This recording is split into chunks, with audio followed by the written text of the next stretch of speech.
3, 2, 1, and we're actually recording now. Hi everyone.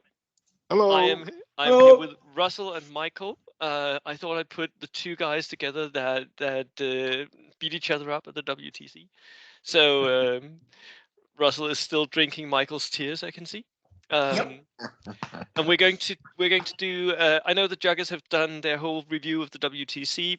We are also going to do one here on my channel, and as we've done before, Russell has been crunching quite a lot of numbers, and Michael is brought on to be the voice of reason and insanity. Voice of reason. Yeah. That's me. That's No, Booch. No. so. Before we go to the actual, like the presentation, because Russell, you've done a nice presentation for us of all the numbers. How did you guys feel afterwards? Do Good. you want to go first, Michael? And I'll... Sure. Well, I mean, I didn't go to the WTC with any expectations because, as I voiced, I thought it was a lotto tournament. Yeah. There was way too much up to random. So I actually enjoyed it because there was no pressure. I was just having fun. Yeah. I mean, so yeah, it became a great tournament, fun tournament for me because I didn't care if I won or lost. Well, I do in each game, but I didn't care if we won or lost the tournament. I always play the games to win, but the overall didn't matter to me because I just didn't like the whole lotto idea that you had no choice or anything in who you were facing. It was just random, random, random. I don't like random in a strategy game. Mm. I mean, the rolls are random. Yeah, of course, that's fine. But other than that, everything else you should have a chance to affect, and you didn't really. Other than the fact that you Well, could. I think Russell might disagree because Well, I know we. you could change who played the list, but Yeah. yeah, that's just. Nah, there were other stuff. Russell, do you want to tell what? Because we talked yesterday about what you did in your game against us. Oh Um, yeah, we prepped quite carefully for it, so we kind of knew exactly what we wanted to do against every player, Yeah. and how we were going to do it. So, but maybe we'll talk about that a bit later if we Right. get time, because Yeah. the Wales Denmark game was a great round, but Yeah, it was. maybe How did you later. feel afterwards, Russell? Did you enjoy Hungover. the? Yeah, yeah. um, Because I for people who didn't go, these two guys were definitely winning the after hours tournament. We were yeah, having fun. Oh I yeah. think we maybe had the most fun. It was Oh, great. you did. You did. Yeah, I have to say the event for me, from my perspective, was a big improvement Yeah. in terms of organisation on other events. I didn't go last year, and I'll be honest, I'd lost interest. But actually, to be fair, a lot of people said it had improved last year, and that carried on. So they've done a great job. So I do think Dave Nolan and Dan Lane and Pete and the other guys who helped out there. Sorry for not naming them all, but they did a good job, and they do deserve a pat on the back for that. Yeah. Notwithstanding, Definitely. there might be one or two elements we don't like, but you're Yeah. never going to play a tournament where you like everything. So, Yeah. so it's a big thumbs up from me. Yeah. Right. So going on to looking at the actual stats and figures, let's share screens and see what we learned from this tournament about the meta and the state of bold action right now. Okay. So, just to recap, it was 1,000 points. You submitted 5 lists for each nation. One of them was a dummy list that you weren't going to use, and you could actually pick what list you didn't want to use at the venue because you didn't have to declare it in advance. So you were bringing 4 different nations because you had to pick different nations as well, which meant that there was going to be a lot of repeats. And I predict that some of those repeats we're going to talk about here, like Brits and Soviets.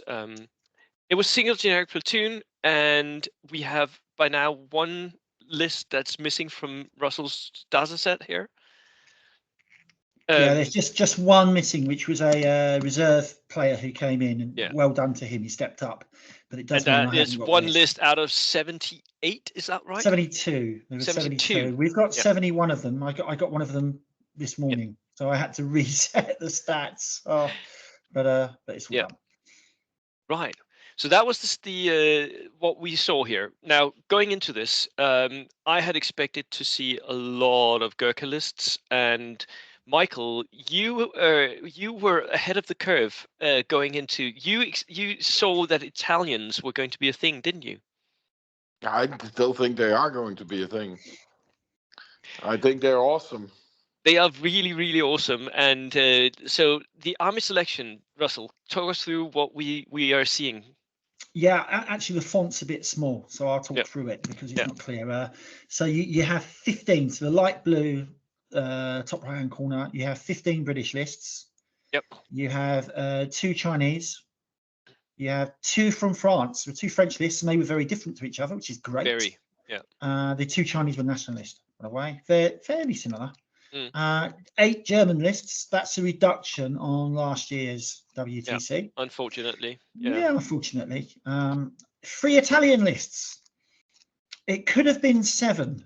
It could have been 7. A lot of people dumped their Italian list, which we had not predicted. Well, yeah, it's like that included Wales, and maybe we can talk about that later while we did it. There were 8. Let me see. There 8 Japanese lists, which is a slight tick up. There was 1 Netherlands list. That little dark blue sliver there is the Dutch. Or really, it's an Indonesian list. We can talk about that. 2 Polish lists that did well. Both of them Lancers. We then had a Romanian list in there. And then we had 16 Soviet lists and 14 American. So in the end, Soviets were more popular than British, which I hadn't forecast. Nope, me neither. Sadly, there were only 20 Axis lists out of 72. Yeah. So they need some help. And maybe they're getting it. Michael might be right. Maybe next year you see 8, 10 Italian lists. Yeah, well, I mean, for me, I would say that each nation possibly should have chosen. Not all did, but they should have picked 1 Brit, 1 Soviet, and 1 US list. I mean, those are the big 3 stables, right? Then you come up with the last one. What do you pick? I mean, okay, and there it is. I think we should see the Axis, but it's not really. I have to. Is that your mic, Bo? Probably is. I think Mo, yeah. I think Bo's just cut out. Bo's doing his best Jimi Hendrix impression. So why don't you talk, Mike, while he fixes it? Well, I'm just thinking Bo is wrong because I don't think we should see British, Soviet, and the United States. I firmly believe that with the updates the Italian has gotten, that it is now the 2nd best nation in the game. I think it beats the Russians, and I think it beats Japan. I think it beats Germany. Well, it did in your case, but... Well, I mean, I lost because that was me who lost. It wasn't my list. Maybe. I mean, first of all, I block off my only shot to but let's focus on you making a really good point about Italians. Yeah, I mean, I just with the whole basically free fanatic, free tough fighter, veteran squads you can get with the Italians, the re-roll on penetration. I mean, I think that we'll see at the Danish Nationals if I'm right, where I made my 18 squads with anti-tank grenades. But I just think they I mean, not even Gurkhas want to run into an 18 squad list with tough fighter and fanatic. All you have to do is lose 1 roll and your Gurkhas run away. Yeah. Are you okay, Bo? Are you Yeah, my something dropped. I don't know why, but I'm back. Yeah. Fantastic. I just think on the subject of Italy, I think Michael's right. And I suspect you could probably do a whole podcast on its own. I think you of YouTube where you discuss Italy, which would be a really interesting subject because I think Michael's right. It is a game changer what they've done in a very good way. With just 1 or 2 small rule changes, they're now playable, which is fantastic. So I agree with Michael. Yeah, Michael and I did a review of Case Blue where we both said that this is going to change everything, and I think it's the best set of rules been written for a long time because they change a lot without actually changing the game, but they make a lot of new units playable, and I think we're going to see that in a big way. We didn't see it like massively influence this year's WTC, but it's too close. Yeah. Yeah. We're a good example of that. Our reserve list ended up being the Italian list. Yeah. I was a coin flip away from taking them instead of Japan. And in the end, I went with the Japanese just because I knew them a lot better. Yeah. But I loved that Italian list when I was practicing it. So. It's so much fun to play. I Mm. mean, yeah. Right. So that was the army selection. Pretty much Yes. what we expected. Again, a lot of people doing like trying minor nations. I like that. Yeah, there was a good mix actually. Yeah. So really, you were saying a quarter, basically, so about a quarter British, a quarter US, a quarter Soviet, and then a mixture of others. Which is kind of what you kind of predicted, that you'd get the big three plus one more. So yeah. Right. just on the duds, these are the 18 lists that didn't come, that had been picked, and it's such a shame. As I say, there were 4 Italian lists in there. Yeah. 4 Japanese lists and 3 German lists, and lots of minor nations tucked in. One thing that surprises me: somebody did not pick their British list. Yeah, that amazed me. In fact, it was 2. There were 2 people who didn't bring Brits, I believe. Yeah. Was it 3? No, sorry, 3. There were 3. And it's a shame because a couple of the lists that Michael liked that were British lists were the ones that got dropped. Yeah. So I know I saw your podcast where he was really pleased with the non-Gurkha lists. Mm-hmm. He only had 1 non-Gurkha British list in the end because 2 were dropped. So, but there you go. There you go. Army builds, just put that up in front of you. Just to repeat that. So I've just broken it down quickly. Bo, I know you probably list things in different ways, and we can look at that. But there were 6 armored lists. We had 4 armored fighting vehicles. So they're basically to double platoon. You can make a tank platoon. Yeah, full tank lists. 6 players did that. Yeah. 4 cavalry lists. I haven't really seen that so much before. That's good. Only 10 barbecue lists. There were 14 Gurkha lists. For me, that was actually those 10 barbecue lists was a little bit of a surprise. I thought that barbecuing had gone a little bit away, but it's come back again. Some of the British players like it as well. You do see it from over here. People mixed in with the Gurkhas and stuff. Yeah. People are doing that. And the playing Americans as well. Americans like these lists. You got 14 Gurkha, and the other one was a Maori list. So the Gurkhas by another name. Pretty similar. 11 human wave lists. So that's a list where there's lots of men, and they're going to throw them at you. And then there were, and I know you'll cry about this, but you won't like this. There were 17 double MLRS lists. There was 1 triple, and there was 1 quadruple MLRS list. So that is. I'm looking forward to seeing how they did in the rankings. Yes, that is going to be really interesting. Yeah, because that's the main interesting thing here for me, because I've been talking so much about like army builds and list builds and how they perform. So having these stats here and maybe seeing how they each did, that is going to be really interesting. I can break that down anytime you want. I've got the data here. Just let me know when you want to do it, and I'll get the Excel spreadsheet up, and I'll work out the numbers. Right. So there you go. Other thing, I thought I'd mention some of the unit selections. So what was happening with units? So maybe if we go to the infantry next. So this was the infantry build. There were 0 free infantry sections. Everyone took at least 4, and the maximum was 7, which is a limitation, I guess, of 1,000 points. I should point out, if you took something like a tank hunter tank hunter unit, which technically is a support unit, but you had 4 men in it, I was counting it as an infantry section. So anything with 4 men in it, I feel is doing that job. So that's how I did that. You see, 4 and 5 is the most popular number. Not a huge surprise. That feels about right for me, unless you're trying to do something very particular with your list. And we can have a look at what went well. Veteran was the most popular pick, interestingly. Then it was regular. Not very surprising for me. You, Michael? No. I would go veteran any day, just for the survivability.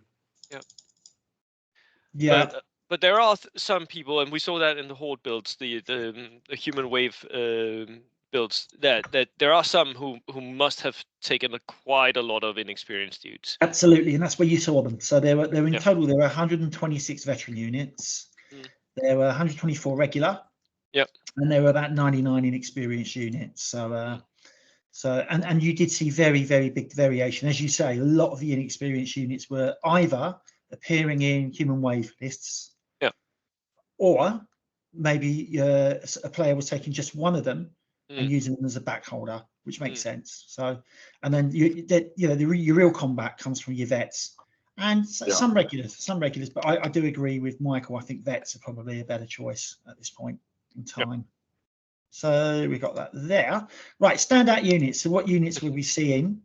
There were 34 Daka Stuarts. Which is not that many, actually. No, it sounds like a big lot. Reduction. It's a big reduction on last year from 51 to 34. 5 other similar. A few of those lists with double Daka as well. So there was that. 110 flamethrowers. That's an increase. There were, oh goodness me, 49 mortars, but with only 3 spotters, which everyone is playing wrong, I have to say. I am the only one taking spotters, so they're wrong. I'm right, and everyone else is wrong. I would never pay for that. Inexperience just does just as well. Yeah. You're wasting point, Russell. You're wasting point. Well, I don't know. We'll see. And Russell, you don't need to hide him because yours hit every time. Oh, they only hit because they got spotters, Michael. That's no, you can put them out in the open and shoot because anything you shoot at will die before they get to do anything. You see, when I was hitting you with my mortars, it's because they got a spotter that I can keep taking the shots. It was a spotter. Well, you only needed 1 shot, so why the hell would you need to spot anything? Close your eyes, roll a 6, and it's dead. He may have a point. All the Japanese lists were bamboo spear lists. We'll talk about that later. There were 58 MLRS systems, so multi-launch rocket systems. In the game, so that's almost 1 per player. And keep in mind, a lot of the armies can't select them. And dare I say it, the British shouldn't be selecting them either. But there you go. And then 21 snipers, which is low, I think. Very low. Yeah. And given there's 49 medium orders out there to hit, I suspect I know what I'm taking next year. Yeah. Well, I love my sniper. Yeah. It's no. I think snipers will be a thing if that many multi-launchers are coming and you've got. I mean, yeah. You gotta shoot them. You gotta shoot them each turn. You gotta give them pins. You gotta put them out of commission. Otherwise, you're going to get multi-launched. Well, you just take out the spotter if they are dumb enough, like somebody I know, and bring it. You take out the spotter. They're hidden behind the building, can't shoot anything. That's true. Yeah. Yeah, but then at least you haven't lost the unit. So. Right, next one. Sorry, I'm enjoying this too much. Mortar teams, right. So yeah, as I say, actually, sorry, I said 49. That was an old number. It was 51. Okay. Medium mortars. There is a view on mortars. Can I just bring up this video if it connects properly? Yeah, you can try. Right. So should you bring spotters or not? This is the view on it. I can't hear it. Here we go. Let me turn it up so you can hear it.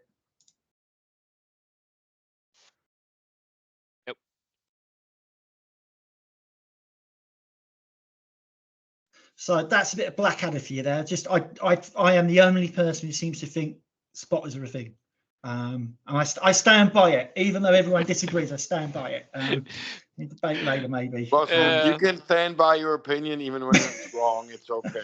But just look at that distribution. I mean, this is very, very, very clear that medium mortars, inexperienced medium mortars, is the way that most people are running them right now.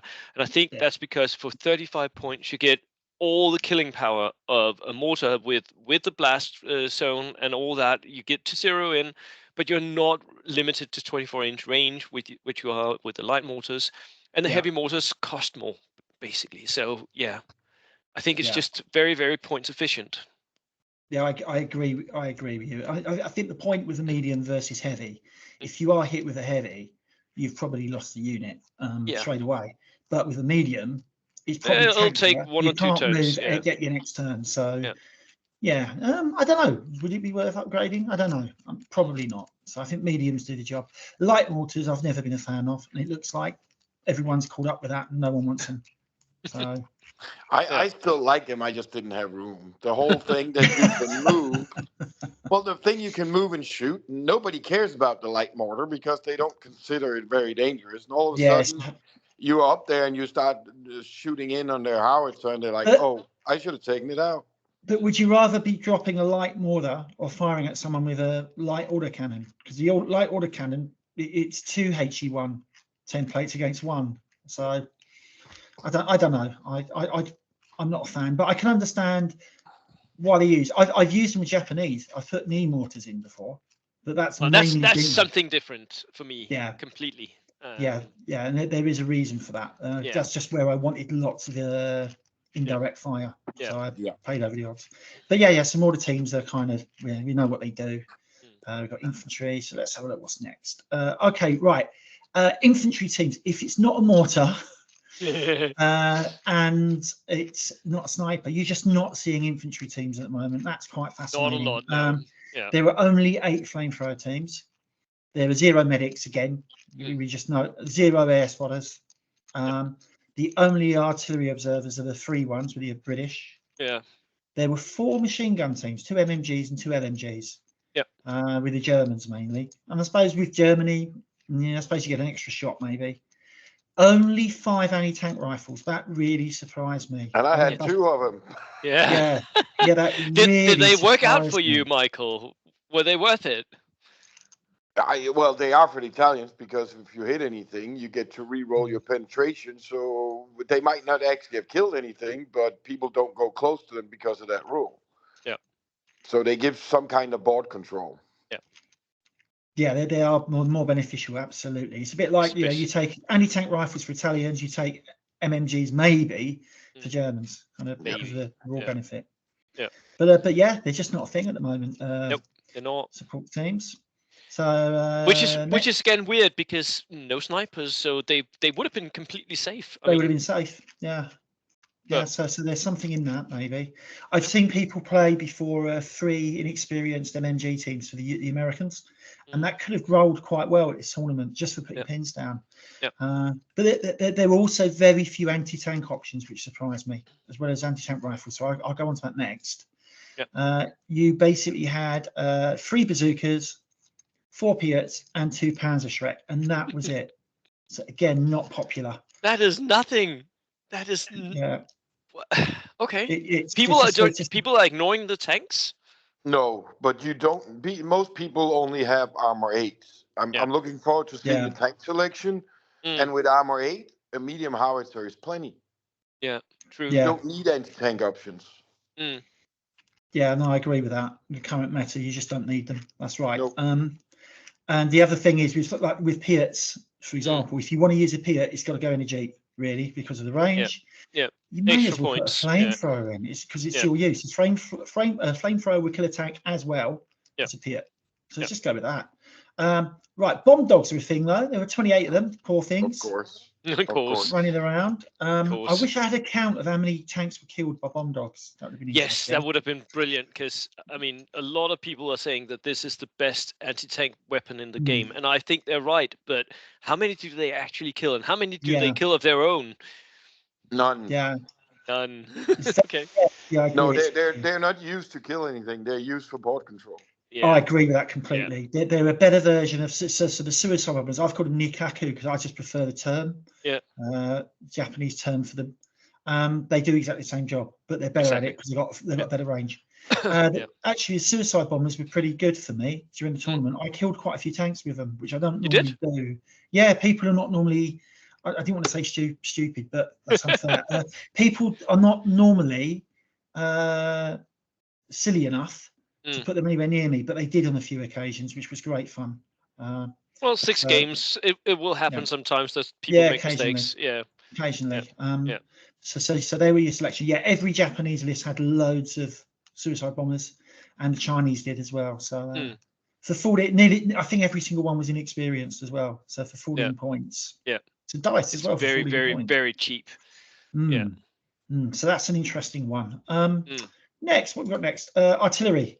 So there are 112 artillery pieces across.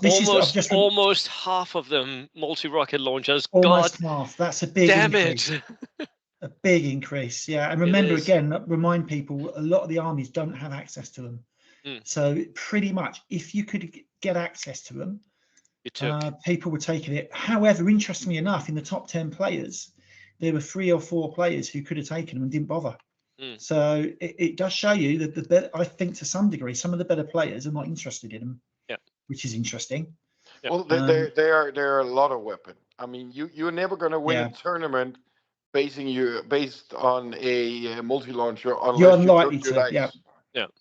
Yeah, I agree with that It's not completely. possible. You're not going to roll sixes for 5 games or 6. Yeah. We'll look at that. I've got the numbers, so I can show you exactly how well they perform later. And what was the rest of the artillery? It was primarily medium howitzers. Yep. There were almost no anti-tank guns, almost none. And there were about 20 odd autocannons. Autocannons were a bit more of a thing. Not as much as I thought. I thought there was a lot of autocannons, but that's just because I played Michael. So it's I had 4 of them. recency bias. But actually there weren't that many, but there were some. So that's what we were seeing. Some of the British were taking 25-pounders. Yes. The only anti-tank guns we saw was Zis 3s in Russian lists, and then Japanese were taking spigot mortars. There were about 9 of them across. Well, that's a great mortar. The spigot. It is a great mortar. I think if you're running Japanese, you should take the spigot mortar.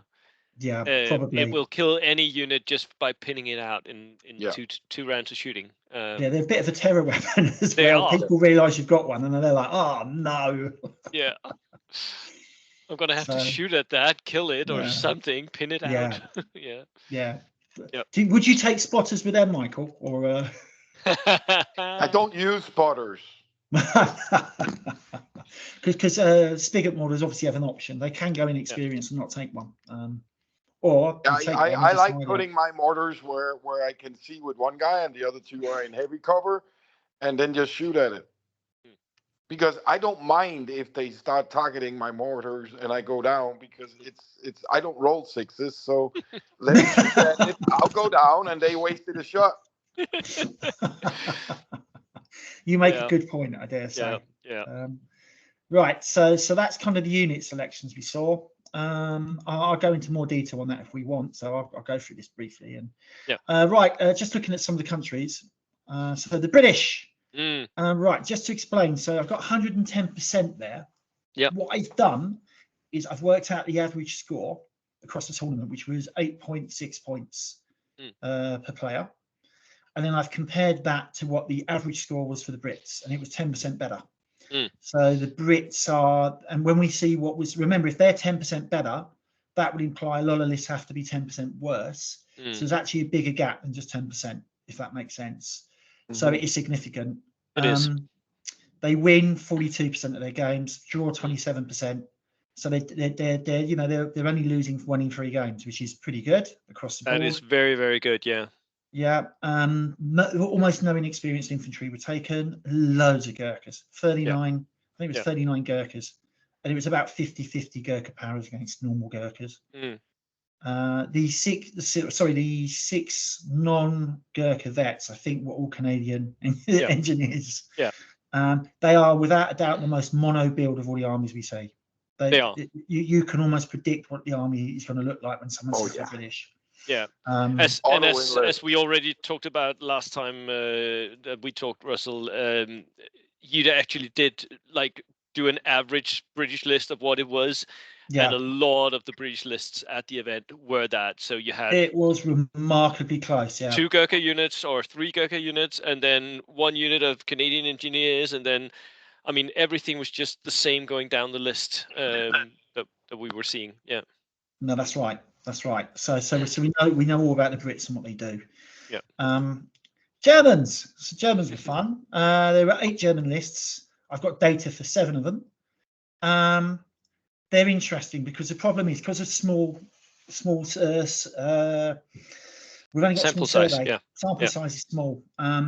If you take Achilles out of the data, they drop down to 78% average. And just for context here, for newer viewers, Achilles is the Spanish star player. He is very, very good with Germans. He quite often plays Germans, and he's a guy who just wins tournaments, even wins tournaments, big tournaments with Germans. So he's definitely one of the best German players in the world right now.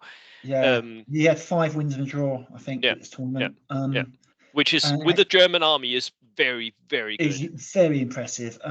His list is different as well. We can maybe look at it later if people want to, because it is so different to what other German players are doing. So I think there's something in Germans, but we'll see. What we got up next? Let's have a look. Oh, Russians. Soviets. Russians are a shock. Now, Russians are a huge shock, because if you want to be mediocre and do okay, but not threaten to do more, pick Russians. I was shocked at their performance. And I think it may be the case that in a team of 4, they are becoming kind of the auto pick for maybe the extra player, as it were, or because we had 16 Russian lists, only one Russian, sorry, I should say Soviet, really. Only one Soviet player got more than 11 points. How many points are you giving per win? 3, so 3 points per win. So sorry. So I'll put up the list of the top scoring players later, and we can do all that as well. But the tournament was 3 points for a win, 1 point for a draw, 0 for a loss. Only one player was in the top 20. I told you the Russian list was shit. You did. You really did. But I mean, you got it right. Look at what Carlos is doing with the Russians. He's bloody well in the top every single time. So I really like the GIF running here, by the way, Field Marshal Carlos Moros, because it's true. That was the one player who really did well with Soviets. Yeah, I like that. I don't know if you know this. I spent more time on that probably than doing the bloody data. So I've got a Sven Hassel book, that OGPU Prison for Achilles, which if you knew his list would make sense. So we'll look at that because he's running loads of Strafbats. Well, no, they're not even Strafbats. No, a unit no one has ever used. The prisoner squads. Something. Go on, get the name right. No, I can't. He's running. Okay, here we go. Where is it? Because I can't pronounce it. It's funny. Right, he's running a Feldstrafgefangenenabteilung. Feldstrafgefangenenabteilung. Yeah. That sounds much better than me. So. I think you're closer. but it's a unit no one's ever seen before. I had to dig deep to find it. It's like interesting. So anyway, let's get on to our American cousins. So 14 American lists. They tend to be mixed, balanced lists. I think you call them push lists. And a couple of features. They like their MLRSs, and they do like to use flamethrowers. Quite a lot of Marines are being picked for the triple bar. Because they can take 3 BAR rifles, I should say. Interesting to find out how many BARs were actually at the tournament. Oh, I can do that for you. It'll take me a bit of time because I haven't keyworded BAR into selection, but I could go and visually count.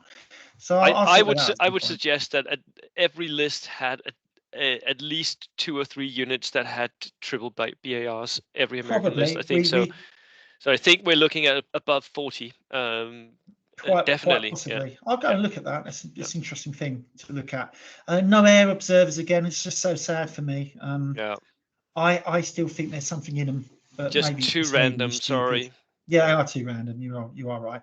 But 93%, given that the Brits were hogging the points, is actually a pretty good score. That is a good score. The Americans are performing well. They're holding their own, and there are a couple of US players in the top category. So top players. So they're working. Final major nation is Japan.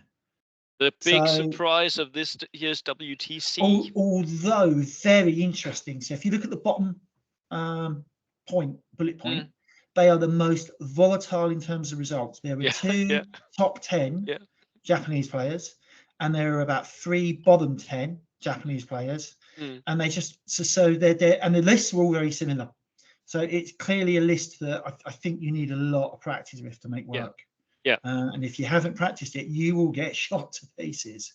Which is just what I said in a video recently on Japanese lists. It's exactly almost verbatim what I said, because I think that Japanese lists, there is something there, but you need to train. You need to be very, very clever and good about what you're doing if you want good results. And this is exactly why people look at that. Between 1 and 18 points. And the lists were not that dissimilar, so that was really interesting. I love that. The average number of them was 94. Somebody brought I think Joshua Tadeo, who won 6 games, he brought 135, so good for him. but no one was below 70. So it's just Just imagine the amount of minis actually being pushed across tables by these Japanese players combined. I mean, that's insane. I played round 5. I played Alistair, who had a Japanese list, and it worked out. We had something like 150 bamboo spearmen on the table, all dancing around each other. So 8 that was times quite 94. That's almost 700. Yeah, there's a lot of models. That's a lot of models. Right. And then finally, I've put the top 10 lists in. I've just put them as a group of top 10. I haven't ranked them because this is sort of tournament. I don't think you can rank players. I'm a big believer in that. I don't think it's meaningful. Not for team tournaments. The schedule is so different for the different players. So I don't think it's helpful. So I just put a big group of 10 together. I actually did a strength of schedule adjustment as well. That was quite interesting, just to see who was doing really well again, given what was going on. But anyway, here is your top 10 lists. Now, the 177% is what their average score, what their score was compared to the average for the tournament. That is very, very significant. Yeah, well, almost double. So that's quite strong. Quite strong. You had 2 bamboo hordes in there.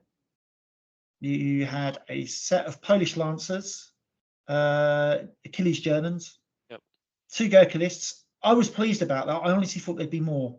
Yeah, I thought so too. But only 2, and one of them being me. I thought that was actually kind of nice to see. You dropped that in there, Bo. Just. Well, we didn't name drop Achilles, so. Yeah. We had the Soviet list was Carlos's, which was like one of the best mini-backs lists I've ever seen. A French cavalry list got in there that I love because it's different. I didn't rate it when I first saw it, but the guy clearly knows what he's doing.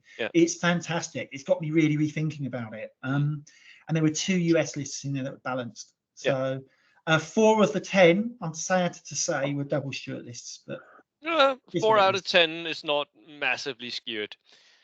But given only 5 of the armies could do double Stuart. Okay, yeah. But yeah, they are your top list. But in all seriousness, the good thing is I joke about double Stuarts, but there's actually a lot more variation in there than I feared might be the case.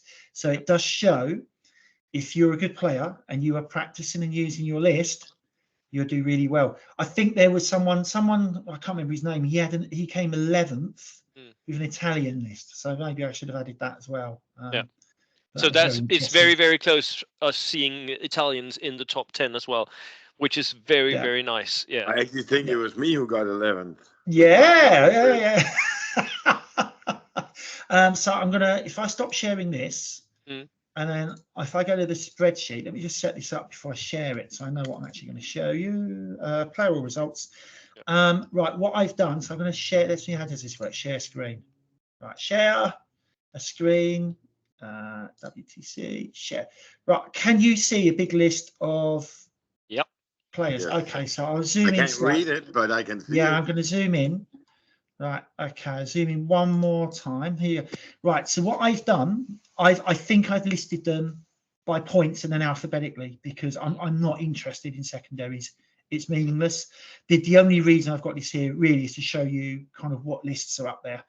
But you can see, there you go, Italy, there you go, Michael, on points, Michael's up there. There you go. So he's outside the top 10. Why is my list not in the top 10 thing you showed when I'm because I used secondaries on that, and I didn't want to give you any credit. Oh, okay, yeah, that's the reason. No, but that's why I'm glad to show this, because what you can see here. Say if we take the top 12 lists rather than top 10, because the top 12 all got 13 points. So maybe that's a place to start. You can see you've also got an Italian list being added. Yeah. And we do get another British list added. So Luca is added. joins the party. No, actually, sorry, because my list was slightly different. This one here does not use the secondary points. So it's alphabetical. So that's why you see me at 12th, for example, not 11th. So was the this is not the actual end results, No, because we're no, not it's showing not. the end results here. We're just showing the win-draw loss ratios. Yeah, exactly. I'm not interested in whether you came first or second with 18 points. I'm just interested you got 18 points. Also, there really, was some missed scores in there were only a couple, and I'm not going to be critical at all the guys who did the scoring because it is difficult. But I corrected, I think, about 6 scores, and there is 2 rogue scores in there where they've recorded both players won the game. It was down at the bottom of the list. So it doesn't matter for the top placements. And I checked; it didn't affect any of the results in the rounds. So it's a small annoyance, but it doesn't affect any scoring. And I just want to emphasise that it does mean that the tournament points, as far as I'm concerned, are 100% sound. That is not the case for a couple of years of WTC where the scoring's been wrong and it's affected at results. I've seen teams before come third that were ranked 4th or 5th. So there is that. But this time they got it right. That's good. That's good. Yeah.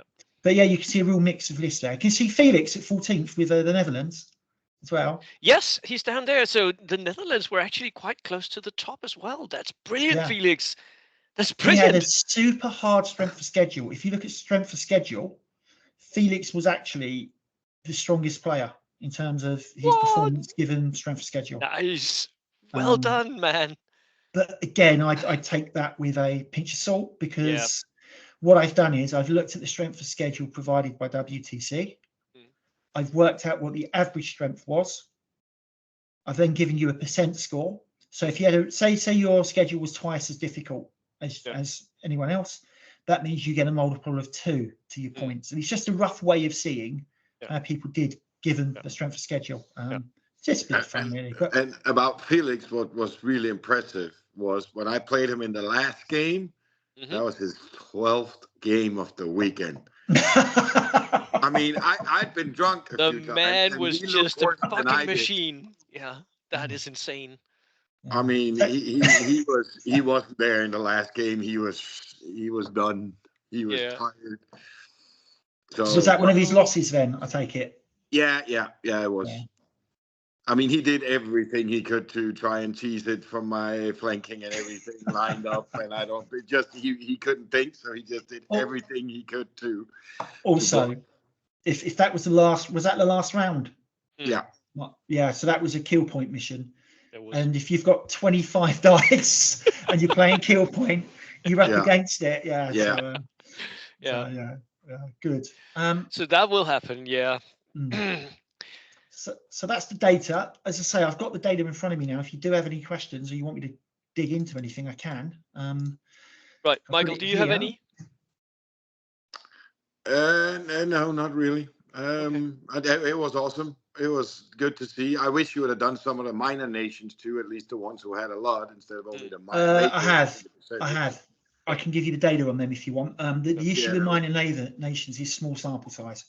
Or maybe make it for all the minor nations in one big pot. Yeah, I did. I've got that if you want it. I would love to see that. Right, let me dig that out. Why don't you two guys chat while I find it and make a prediction maybe or something? So, but overall, I would say this year, now this is my 3rd WTC, and I would say even though we got 4th, it's the best one I've been at.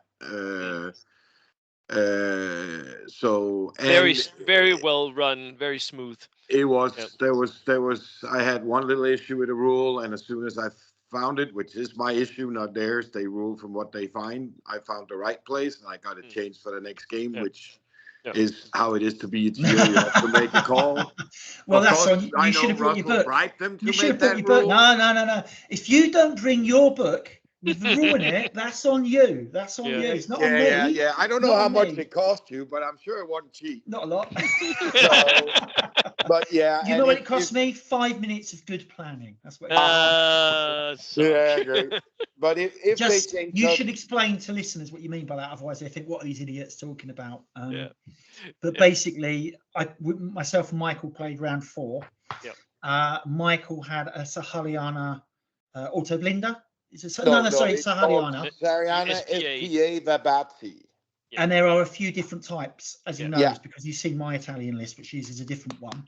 And he was doing the run flat tyres, so you can run over rough ground. Or No, something? it has something called off-road specialist, which Yeah, means you it's can the run same. through Yeah. rough ground. Yeah. Yeah. Yeah.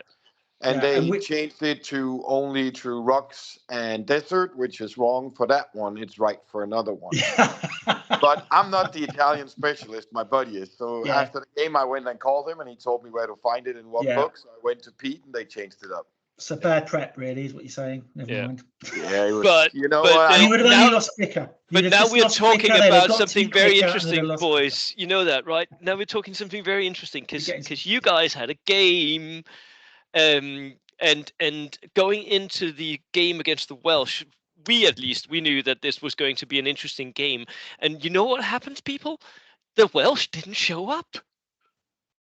They were almost late, and we were like walking around the table. We were like, okay, we're sort of prepped. We're planned. We know what to do. We really want Bo to face off against Russell, and then the rest of you would just beat each other's like to blood. Okay, so let's. And then they show up, and you know what? They've been talking smack all the day before. Oh, yeah. And what did they do? We backed They it up. chicken We out. backed it up. They chicken out. Chicken out. What? They chicken out of a deal. Mm-hmm. I was going to play Russell. So anyway, we do the matchups, and Michael is suddenly playing Russell. So what happened in your game, gents?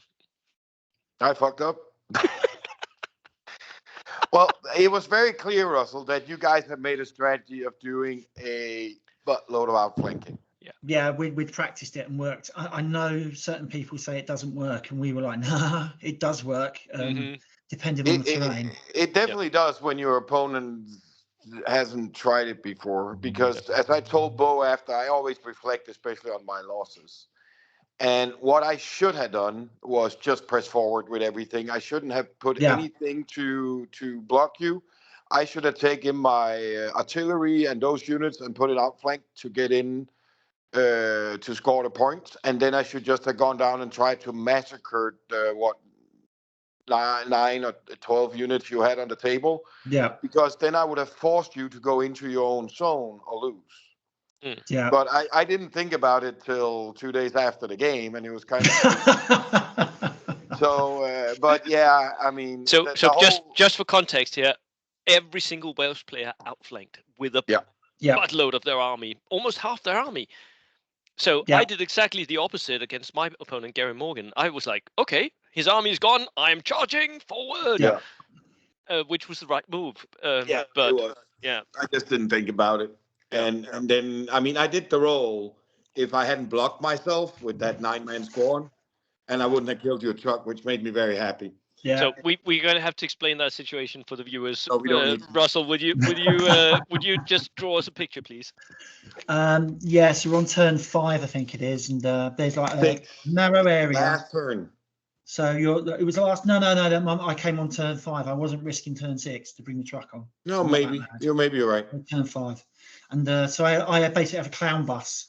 And what I mean by that is I've got a Japanese tractor that can carry 6 men. So I've put 4 suicide bombers in it and a captain, and plus the vehicle. So it was worth 6 dice. It was worth 18 points.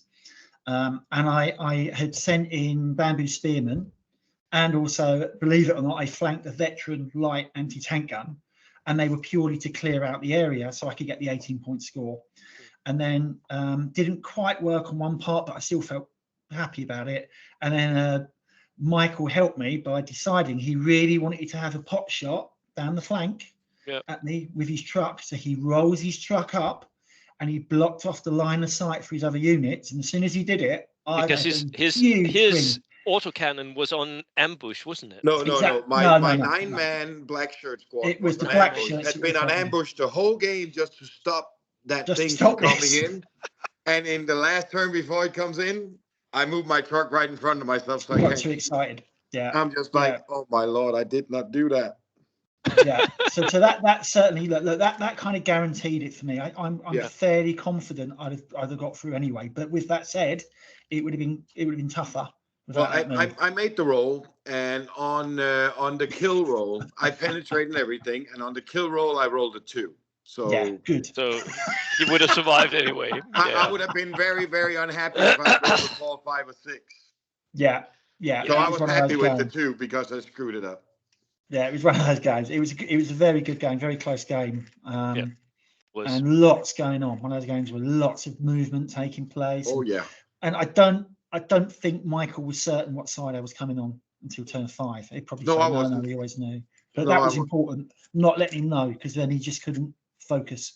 And it did prevent him coming forward, which I could see he Yeah. wanted to do. So Yeah, but it was a very good 2 game. units in each side protecting so he couldn't just run in.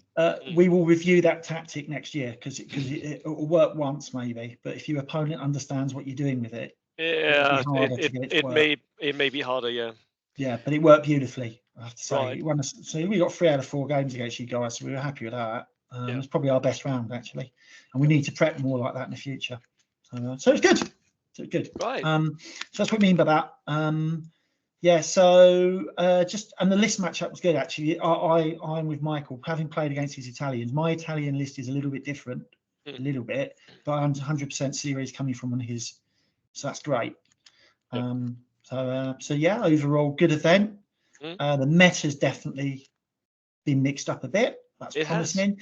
Oh, sorry, Michael, you wanted to know about the performance of the small. Right. Okay. So here we go. You're going to like this. Let me share my screen again if I can. So let me just get it set up. I'm going to have to explain what I'm showing here as well. Right. So let's come back over. Here we go. Share screen. Collaborate live. Is that the right one? Right, that should work. Loading. Oh no, I don't want to load anyway. Sorry, guys. I'm awful with IT. As anyone will tell you who knows me. Presentation. Well, that might work. Let's try that. Okay, share anyway. Let's see if it comes on screen. Well, that's better. Couldn't be shared. Right. So if I go over to, sorry, it's so convoluted. I will break it down in a moment. Right. Okay. Here we go. This is my national performance charts. Michael, can you see it right now? Because I can't see a thing. You can't see it. No, we can't see anything right now. It's just okay. Well, let me close that and try doing it another way, because that is just typical of me, isn't it? Stop sharing. So I want to share the image probably. So go on my screen. Let's go over. I do apologise for that. I know this makes for terrible watching. Screen. Here you go. I think this is going to work. Here we go. Can you see it now, gentlemen? Yes. Yeah. Right. So let me just explain what it's showing you. I've added up every single result armies, and I've got a win, draw, and lose ratio for them. So that's why I've worked out how many do they normally win, how many they lose. I've turned that into a score. The way I've done the score is basically I have multiplied the score by 3 for reasons I won't get into. But it's a way of giving yourself a score overall. So if you have a look, you can see the British up there. Right, you know what I'll do? I'm going to organise it by the best performing to the worst performing, because that might be a better way of showing it. Sort custom.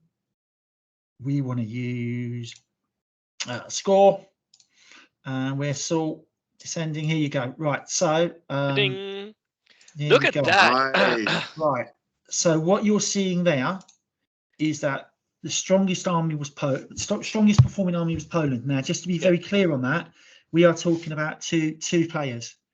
So you're talking about Topher and Michael Flieger. So that potentially has as much to do with that, which is why I want to be really. I would be very, very careful and very hesitant to read something into, like, you can always take Poland. Lancers will get you the wins, because that is very, very difficult army to play. Very difficult army. But good players, they can make it work. Yeah. Quite great. Let me just go back. So sorry, I grabbed the wrong segments. Let me retry that, because I'm going to confuse people otherwise. Data, custom sort. Let's try again. Sort. I'm going to say descending. My data has headers. We're going to go for score again. Let's see if I do it properly this time. Okay. No, it's not. It's not. For some reason, it's not working. Right. So sorry for that. I'm going to jump back out. Right. So okay. So the strongest army is Poland. You're quite right. So Poland, they had by far the strongest score. So I just linked it there. Hopefully you can see. But again, 2 players, and then the Netherlands also did very well. But again, very small sample size. But so you which can't is always really. Going to be your issue. Yeah, quite right. But I'm going to try and compensate for that in a minute. But look, also the Italians, they are more than 50% winning. And that's more than 3 players. So That's again, three it's players. 3. I hate to say it, but it's 3 very good players. Yeah. So again, they are doing very well. But that just goes to show you these armies are working.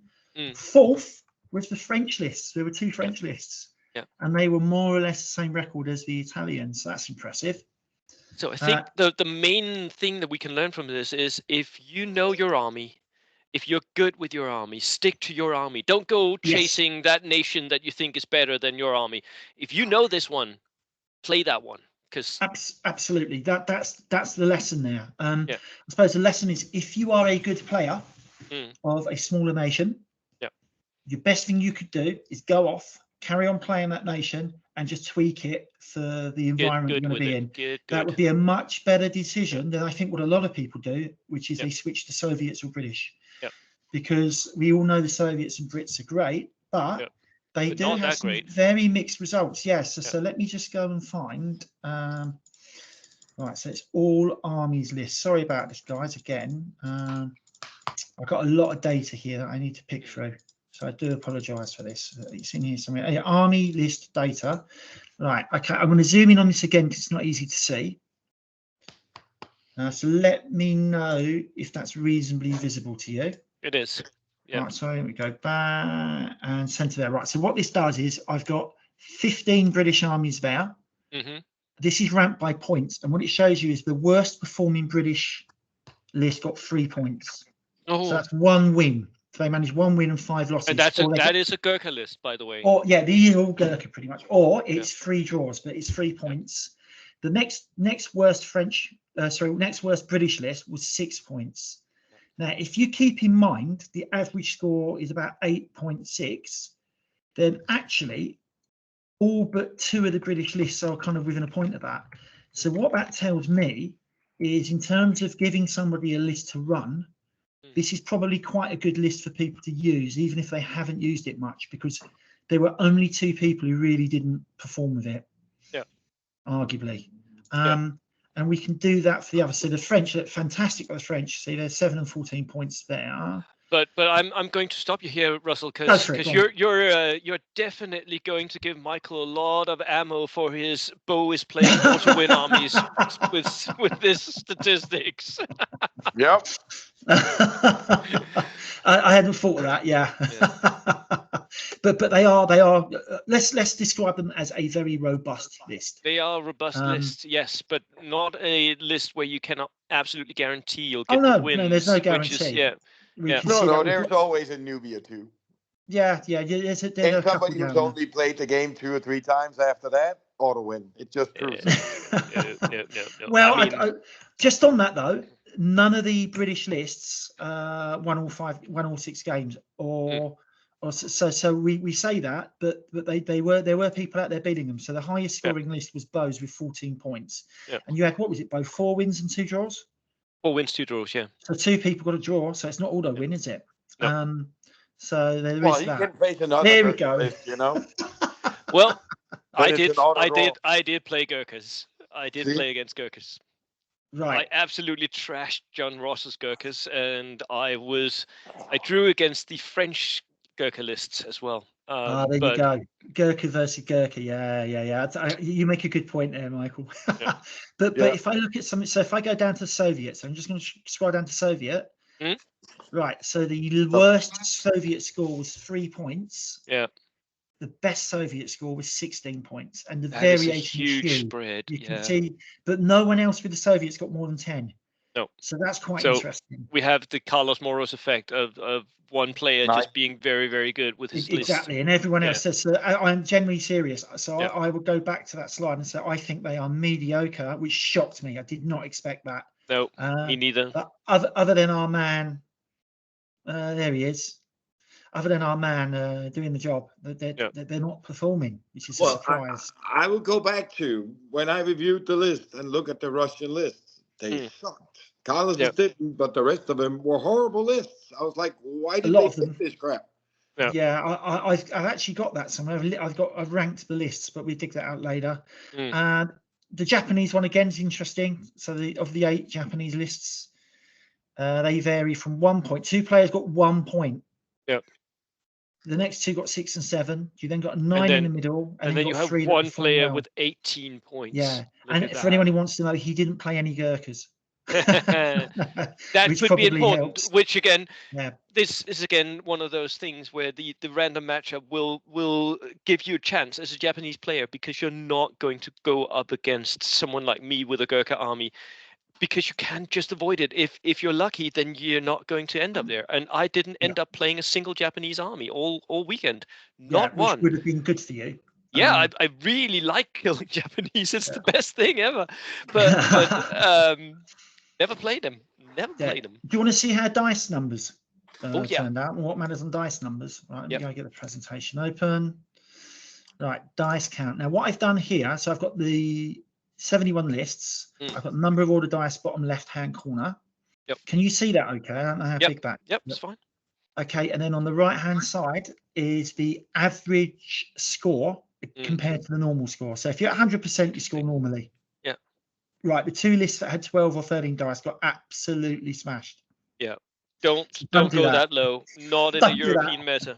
No. Interestingly though, Bo, the 14 dice lists were basically average. So 14 dice statistically looks as if you take 14 dice at that point, you're fine.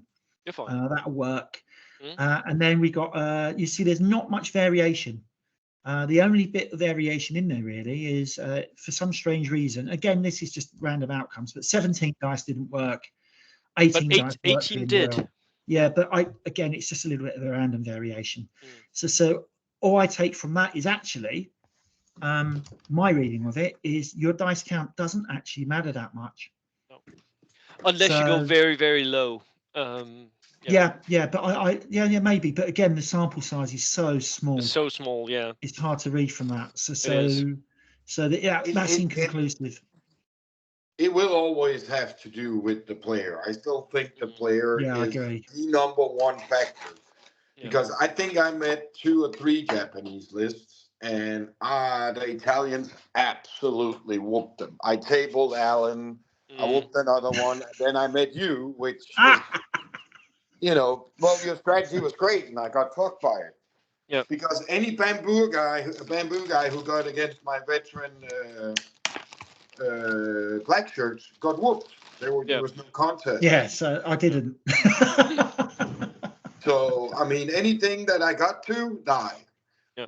So, but you just did a better strategy than I did. So the player still matters more than the list, which is also why Bo is saying just because 2 Polish players did really well, 2 Polish lists. Don't imagine that you can run onto a tournament with Polish and win. I still think what they call cavalry is the hardest thing to play in the game. Yeah. Because they can't go down or anything. They're very hard to protect when the tough gets going. So no, I agree with that. But if you use them right and in a good combination, they are. Yeah, the risk with them as well is any list that's not balanced, there is a risk you run into an army that is an auto offset. So I would say, so we had 2 players who went 6-0. We had a Japanese player who, I don't know the guy, but first of all, let me just be clear. To win 6 games at that tournament is an amazing performance. It's really strong. Yeah, that is brilliant. So I'm not taking anything away. The fact he did not play a Gurkha list, he played Soviets and Americans. It really helped. You can only beat the people in front of you, and maybe he would have smashed the Gurkha lists as well. Maybe he's that good. Yeah. But that's a bit of information. What team did he play on? He was American. I think USA 3. Let me just check because I'll have that. 2 or 3. Right. The guy. So I don't really want to pick people out because it's not that kind of tournament. But I'll just mention him then. It was Joshua Tadeo in USA 3 with Japan. The only other player to win 6 was Topher Buckle in the England team, and he had that Polish Lancer list. And again, from what I can see, he didn't play any armor lists. What I mean by that is someone who's bought lots of armor, because that Polish list, if you use it properly, and he's really good with it, it will knock out combat lists. So it can beat Gurkha lists. It will beat Japanese. It'll rip apart Japanese lists, and he knows what he's doing with it. the one hard answer is if you turn up with some, double Stuart, double armored cars. He's going to struggle against that. Yeah, I don't think it wins that game. No. Although Topher's such a good player, maybe he would. But that's where we are on that. There's normally some kind of hard answer. So I'm sure those guys have used those lists before at other tournaments and not done well with them. So, speaking of which, do you want to know how MLRSs do then? Oh yes, how did they do? Right. Okay, let me go and set this up. I've been talking so much internet smack against You've been talking about smack, though. Can I just point out, for somebody who took an MLRS list, you seem to be talking a lot of smack about them. Well, I didn't take an MLRS list. Yes, you did. You had one. No. I took one MLRS. I didn't take one. You did. Yeah. Right. Why don't you two chat and I'll just dig it out while I. Right. Sorry, guys. I'll find it. And I think for me that there's a difference and between multi-rocket launcher lists spam. How do you feel, Michael, against like taking one and taking 2, 3, 4, 7? Well, one is great because it gives you a lot of board control. Yeah. To make sure your opponent doesn't go by houses or spread it out if you want him to do that. But as soon as you take more than one, all you're doing is doing a lotto list where you need 6 rolls. So I think one is great for crowd control or board control. And more than one is now you're just playing the lottery and hope that it will work. And it never will in 6 games. I don't care who not you in are. all 6. Not in all 6. Not unless you cooked your dice and you know which one to roll with. It's not going to work. Yeah. Okay, guys, I've got the data here. Right, tell us that we're wrong. Right. So okay. If you take, I'm going to say let's focus on 2 at the moment. If you take 2 MLRS systems, then your average score, players who took 2 MLRS, their average score was 8 points, which is slightly below the average. Slightly below average, yeah. The highest score for a player with 2 MLRS systems was 13 points, which is good. That's a good score. And that was the Italians with 2 of their lists. The Italians like MLRS, the Italian team. Yeah. Their US list had 2, their Gurkha list had 2. Okay. And they both got 13 points. Yeah. But there were a couple of lists at the bottom that were getting 3 or 4 points. So there is a lot of random element. And that's looking at where you've got at least 2 MLRS. 2 MLRS, that was 19 lists, and they score 8 points. So they are slightly underperforming the average you would expect for the tournament. Let's have a quick look at one MLRS system. And this is interesting. There were 17 players with 1 MLRS. They scored 8.9 points, which is slightly above the tournament average. One is actually good. 1 seems to work. Yeah, there was 1 player with 1 who only got 1 point, but there were a couple who got 14 points, which was you and Richard. So just to be clear, there is a bit of correlation there because there's also 1, 2, 3, 4, 5. There's like 5 Gurkha lists in there as well. So a lot of the British lists have won. But the real heroes, I think we all know, though, the real heroes of the tournament are people who take no MLRSs. Yeah. Because they can have a bit of pride in themselves. And, I will also say that I mean, as these stats are very fun to hear.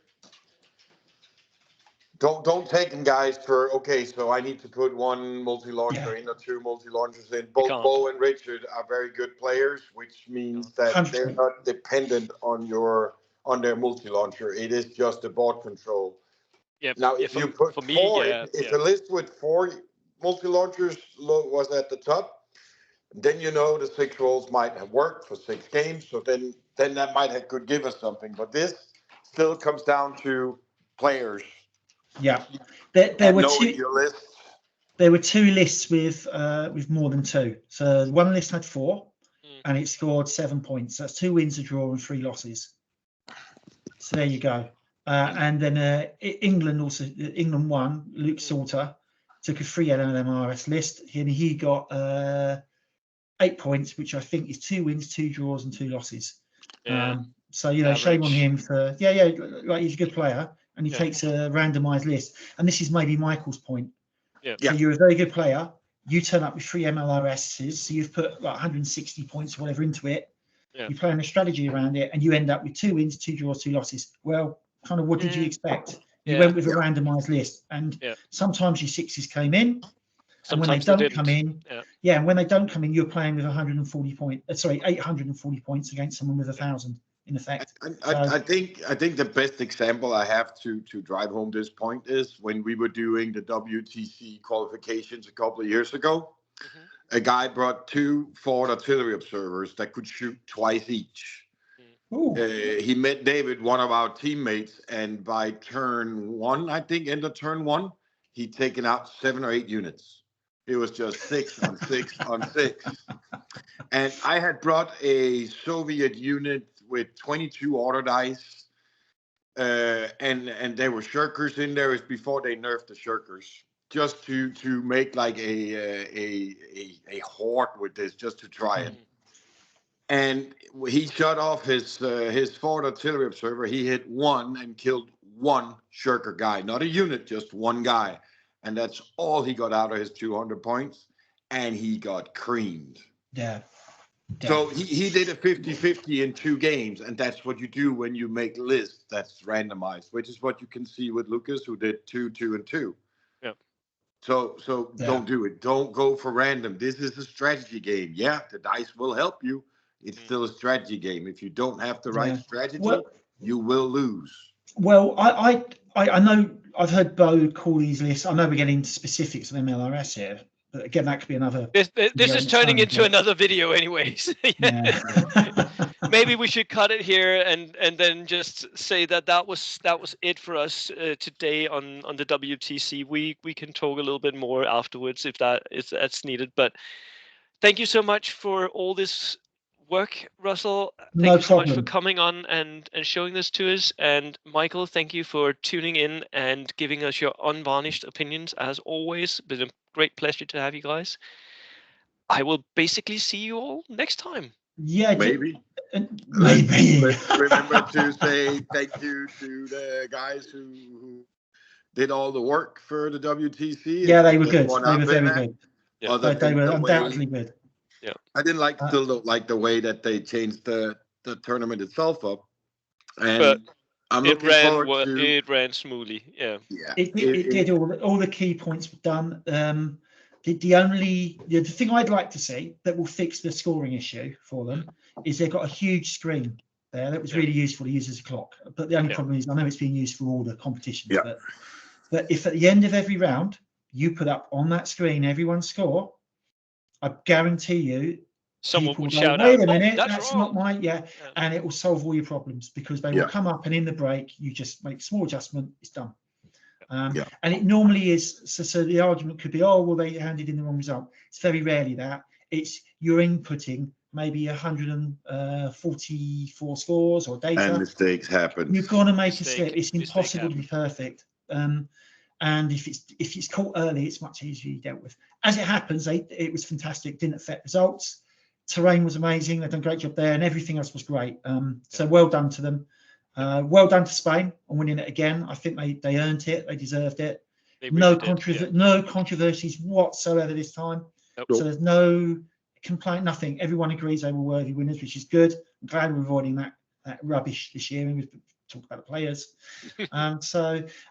In future, Bo, if you want to do a review where we look at some of the more interesting lists, we can do that. And let's do that because there is variation. And there is variation, hope. There were only 2 Gurkha players in the top 10, so 8 there of is the hope. lists were not. That I will. I think we need to hire Russell for the Danish nationals to do this. We do. Yeah. We do. What, so to Russell, coach you, Michael? No, to hang around and talk to us in a minute about the Danish nationals list. If you send me the data, I'll be very happy to have a look. Right. That'd be great. That would be awesome. That would be awesome. Later. Well done, guys. Thank you. See you all next time. Cheers. Will do.